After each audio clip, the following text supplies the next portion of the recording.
Okay? Ito, masakit. Yan. Kahit na wala kang sakit, tingnan mo yan, masakit yun. Kaya nakikita nyo yung panahon ni Rolando Gonzales, Roberto Gonzales, di ba yung mga karate style ng araw? Makikita nyo, no? Kinakarate nila, tapos makikita, ano naman yun, no? Himatay. Makamatay na talaga doon. Kasi yung malaking puso, yung malaking ugat, pag kinap mo yun, titigil siya eh. Sasyak yung puso, nasasyak. Tumitigil talaga siya. Tapos, gano'n, tumitigil talaga yun. Kasi meron dyan. Ang gagawin ninyo, bakit gano'n ginagawa natin? Para yung ugat, di may malaking ugat, tapos yung daloy ng dugo, titigil, buhunga, para yung mga bara, mabuhat.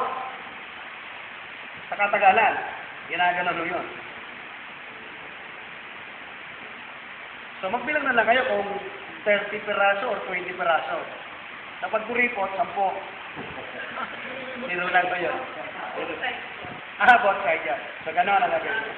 Okay. Pagkatapos ko, itatapping ho ninyo. So, yung palad ho ninyo, isagara nyo ng gano'n, itatapping nyo. Para masarap makaramdam. Pagkatapos po, nag-tapping nyo, ipo-points nyo na siya, yung 9 points.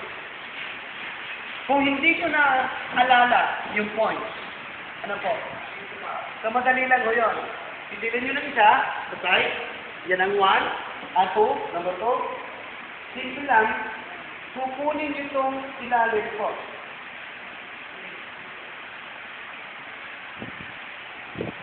Dakutin nyo yung ilalim. Para sigurado lahat ng points na maanyo.